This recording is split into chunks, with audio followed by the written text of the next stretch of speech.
Listen to Ruto and his housing project agenda, then come we discuss a little bit. 2 years ago, we decided that we are going to get millions of our people. In fact, 7 million of Kenyans live in slums.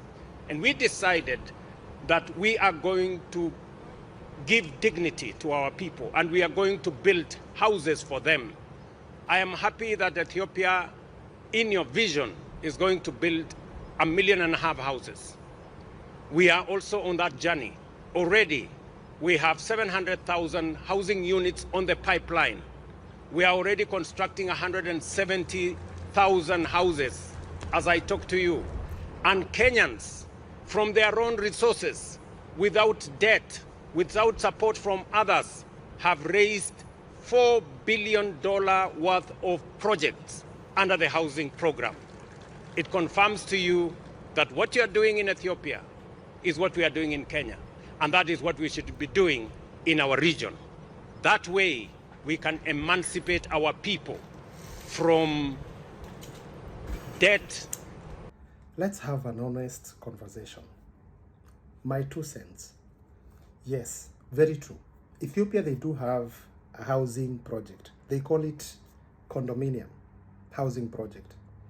It's similar to Ruto's idea, only that their housing project, the condominium, it's not targeting the taxpayers. It's not heavily pegged on the payroll, on the payslip of the Ethiopians. Their condominium project goes actually like this. The government provides subsidies to some of the contractors and government contractors. They build these blocks, they build the houses, then they will invite people to bid for those who want like a housing mortgage or something like that. Then also the government reduces the taxes. So the houses are built, then they collect money after. So there is a big difference like day and night comparing to Ruto's housing project. Every time Ruto is selling this housing project, he tries to tell us that he wants to eradicate poverty and make sure that everybody owns a house in Kenya. First, let's be clear and honest on this point. The housing, this housing project of Ruto's doesn't have a clear framework. And it's not everybody who's contributing is guaranteed to have a house. So most of the people who are contributing, they are just doing the Lord's work, and money that is being taken from their pay slips, they will never see that money again because it's a levy. It's not voluntarily, it's mandatory. So Ruto says that he wants, to make sure that everybody gets a house. Do we have a clear framework that shows this is the way it's supposed to be followed for these people to get houses? Before, when it started with Uhuru Kenyatta, it was actually a really good project where you could save in some money, pay some deposit, and then after, depending on how much money you've saved and the deposit that you pay, you could get a house. You could be slaughtered, put into, getting to own a house, which was really good. It was practical, and I know a lot of people who enrolled with Boma Yangu. That time I think it was called Boma Yangu. I did enroll myself with that as well, but I pulled out when I started seeing zero clarity, when Ruto started making it mandatory to contribute for this. Housing project is a really good thing, but only if they were to make it as a mortgage, to subsidize. But now this housing project is being built on public land. So nobody will own like a real title for the land or something. Built on public land and then built through the taxpayers' money. Then nobody is owning that house for free. You have to pay for it. I think the cheapest house, which is like a studio apartment, which most people in Kenya would call it a bed sitter, goes for about 750,000 or 1 point something million, depending on the location. Assuming a hustler, a boda boda guy or a mama mboga cannot take a bed sitter or these studio apartment. So they need like maybe 1-bedroom house or 2-bedroom house because basically they have a family. How much are they going to pay for that, and for how long they're going to pay for that? And why do they have to pay for that? We want people though who cannot afford houses to get houses, yes, but they are going to pay for it, and for how long? Minimum of 30 years or something. Is it even guaranteed that after that 30 years they can still keep the houses? We don't know that. There's no proper framework that actually guarantees that. So personally, if you ask me, Ruto says that we have contributed about 40 something billion on this housing project.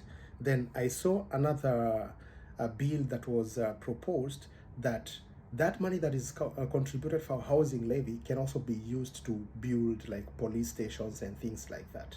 You see where there's no clarity? So as much as people are coming out and saying that this housing project is a scam, is because there's no clear framework on how these allocations of these houses is going to happen, or who is going to get the houses, who are not going to get the houses. There are so many questions that do not have an answer, and this is why people are saying that it is not well. And actually there's so many legal wars happening, the political, judiciary, and constitutional legal wars that says that it's actually not constitutional, because it was a good idea when Uhuru was steering the project, because people would have contributed for it and actually pay to own the houses. But now that it's made mandatory for everyone, even for the people who actually own houses, how will they be guaranteed to get their money back? If it's, you understand the thing. Then Ruto comes and tells us that he wants to make Kenya like Singapore with housing project. Singapore was not built on housing project. The Singaporeans, the president of Singapore made it, he made it possible for people to own their own houses, or build their own houses through raising the economy and making life affordable. That's what Ruto could have done. Then let people build their own houses. Same thing that is happening in Ethiopia. The condominiums, the government is actually like, giving people, cheap mortgages and things like that, building cheap blocks, those condominiums, and then subsidizing the rates and all that, so that many people can be able to afford them.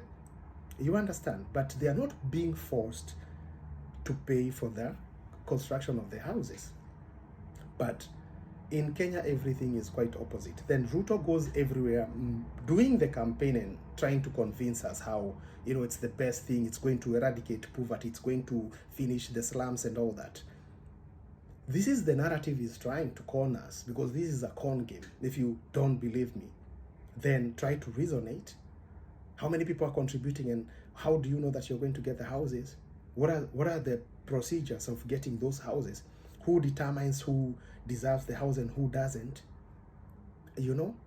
So same thing they did with SHA, and there's a lot of questions, and so many questions and that don't have any answer.